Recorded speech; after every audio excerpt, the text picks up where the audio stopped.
কোকাকোলার নতুন বিজ্ঞাপন নিয়ে উত্তাল সামাজিক যোগাযোগ মাধ্যম। বিজ্ঞাপনটিতে দেখানো হয়েছে কোকাকোলা বয়কট করা একজন এটি পান করছে না, কারণ কোকাকোলা ওই জায়গা থেকে এসেছে।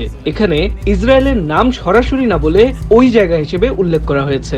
বিজ্ঞাপনটিতে এরপর বারবার বলা হয় কোক মোটেও ওই জায়গার না, এমনকি ফিলিস্তিনেও কোকের ফ্যাক্টরি আছে। কোক মোটেও ওই জায়গার না। এই বিজ্ঞাপন প্রচারের পর থেকে সামাজিক যোগাযোগ মাধ্যমে কোক কর্তৃপক্ষকে এক হাত নিচ্ছে নেটিজেনরা।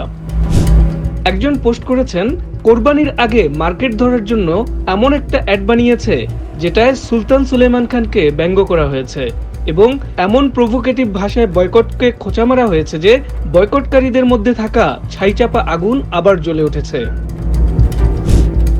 ফেসবুক পোস্টে একজন লিখেছে, এই অ্যাড ডেলিভারির জন্য এমন একটা সময় বের করে নিয়েছে যখন নুসাইরাত জাবালিয়াতে একটার পর একটা ম্যাসাকার চলছে, দিনে 200-300 করে মানুষ শহীদ হচ্ছে।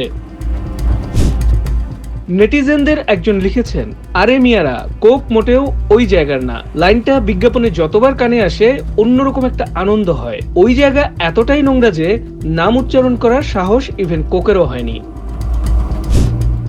আরেকজন লিখেছেন, যারা বয়কটপন্থী তাদেরকে কোক উস্কে দিয়েছে। আমি মনে করি যে এই অ্যাডটা পুরোপুরি ব্যাকফায়ার করেছে, কারণ এই অ্যাডের যে টোন সেটা 100% ভুল। আরেকজন পোস্ট করেছেন, কোকাকোলা বয়কটের ডাক টানা কয়েক মাস যাবৎ চলতে চলতে ব্যাপারটা ক্লিশে হয়ে যাচ্ছিল। মানুষের ভেতর একটা ঝিমানি ভাব চলে আসছিল। কোকাকোলা তাদের নতুন অ্যাড প্রচার করে সেই ঝিমুনি দূর করে সবাইকে আবার জাগিয়ে তুলেছে।